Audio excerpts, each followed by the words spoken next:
اس video کو like کریں اور زیادہ سے زیادہ شیئر کریں تاکہ لوگوں تک بآسانی حق پہنچ سکے. ریشنل بوائے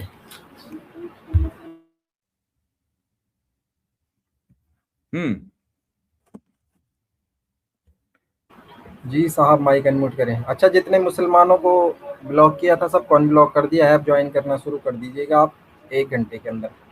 جتنے کالر ہیں ان کے بعد آپ ریشنل بھائی جلدی سے اپنا مائک انمیوٹ کریں.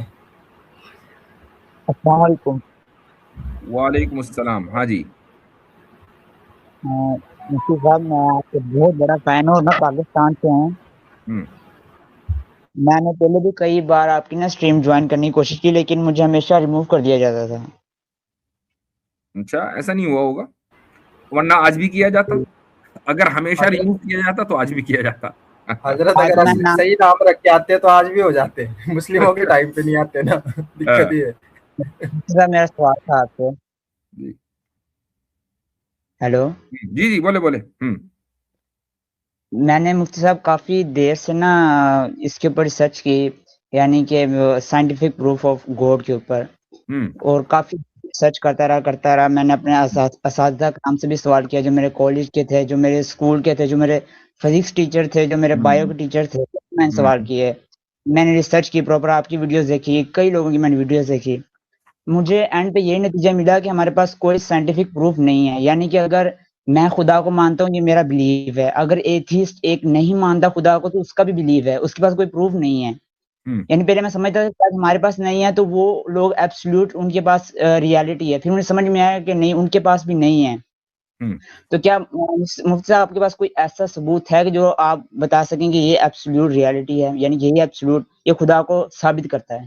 آپ نے ابھی کہا کہ آپ نے اپنے فزکس کے ٹیچر سے پوچھا اور کس سے کہ سائنٹیفک پروف نہیں. ہاں جی, مجھے نہیں ملا. تو سائنٹیفک پروف تو ہم نے کبھی تلاش ہی نہیں کیا نا. ہمیں کیا ضرورت ہے سائنٹیفک پروف تلاش کرنے کی؟ ہم جب جس چیز کو تلاش ہی نہیں کر رہے ہیں تو وہ کبھی ملے گی بھی نہیں, چونکہ ہم نے تلاش ہی نہیں کیا اور نہ ہمیں اس میں دلچسپی ہے. اچھا, آپ کو کیا لگتا ہے کہ اگر سائنٹیفک کوئی چیز سائنٹیفکلی پروف ہوگی تو تبھی صحیح ہوگی؟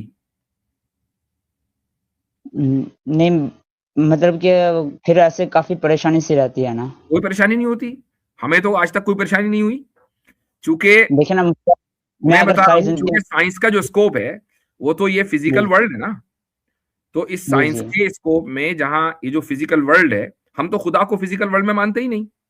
تو پھر خدا پر لاز آف فزکس کیسے اپلائی ہوں گے, یا سائنس کیسے اپلائی ہوگی؟ سائنس جس چیز پر بلیو کرتی ہے اس کا کم سے کم محسوس ہونا ضروری ہے. تو جو خدا جس کو ہم محسوس نہیں کر سکتے اپنی آنکھوں سے, اپنی زبان سے, اپنے ہاتھوں سے, اپنے کانوں سے, تو ہم اس کو سائنس سے کیسے ثابت کریں گے؟ مفتی صاحب جب میں یہ باتیں سوچتا ہوں نا, پھر اور بھی کئی سارے سوال ہوتے ہیں. یعنی کہ پھر اس سے جیسے ایولیوشن کے بارے میں سوال آ جاتا ہے, پھر میری اپنی مورالٹی کے بارے میں سوال آ جاتا ہے. پھر میں سوچتا ہوں کہ میں یہ 5 وقت کی نماز پڑھتا ہوں, ٹھیک ہے, پہلے تو یعنی کہ اپنے بلیف کے ساتھ پڑھتا ہوں کہ مجھے میرا یہ ایمان ہے کہ اللہ تعالیٰ ہے, میں مرنے کے بعد مجھ سے حساب لیا جائے گا. لیکن بعض اوقات میرے دماغ میں ایسے خیالات آتے ہیں کہ خدا نہ خاصا اگر ایسا وقت میں صرف نمازیں پڑھتا رہ گیا اور جب میں مر گیا تو پھر کبھی زندہ ہی نہ ہوں. مجھے ایسا لگتا ہے جیسے بندہ جیسے ہم, ارے بھائی ٹینشن ہی نہیں. پھر تو اگر زندہ نہیں ہوئے تو نو گین نو لاس, نہ کوئی گین ہوا نہ لاس ہوا. چونکہ آپ جب زندہ ہی نہیں ہوں گے تو آپ کو پتہ ہی نہیں چلے گا کہ ہو کیا رہا ہے. پرابلم تو اس وقت ہوگی جب زندہ ہو گئے. جی جی, پرابلم اسے ہوگی جو زندہ ہو گیا. جو زندہ ہی نہ ہوا اسے کوئی پرابلم نہیں ہے. ٹھیک, یعنی مطلب کہ مفتی صاحب پھر اس کا مطلب یہ ہونا کہ میرے پاس میری پھر آزادی تو نہیں ہے نا. یعنی کہ میں فار ایگزامپل میں اس ٹائم اپنی زندگی اسلام کے لاس کے مطابق گزار رہا ہوں, کوئی چیز اس سے باہر نہیں میں کر رہا, ٹھیک ہے نا. تو اگر میں پھر میں ایسا کر کیوں رہا ہوں, کیونکہ مجھے پتا ہے, میرا یہ بلیو ہے کہ میرا خدا ہے جس نے مجھ سے سوال جواب کرنے بے شک. لیکن اگر وہ نہ ہو تو پھر میں نے اپنی زندگی یہاں ضائع کر دی نا, کہ میں یعنی کہ ساری زندگی میں نے صرف اسلامی لاز کے مطابق ہی گزار دی. یہ آپ کا سوال بالکل الگ ہو گیا نوعیت کا. یعنی پہلے تو خدا کے وجود پہ تھا, اب اسلام کے اوپر ہے. جی جی, یعنی یہ بتائیں کہ اگر آپ یہ بتائیے, چلیے میں اسی پر آ جاتا ہوں, آپ کے سوال کا بھی جواب دوں گا. اسلامک لا پہ عمل کرنے کی نتیجے میں اگر آپ کی زندگی اسلامی قانون پر, اسلامی شریعت پر چل رہی ہے, تو کیا آپ نے اپنے اندر برائی دیکھی یا اچھائی دیکھی؟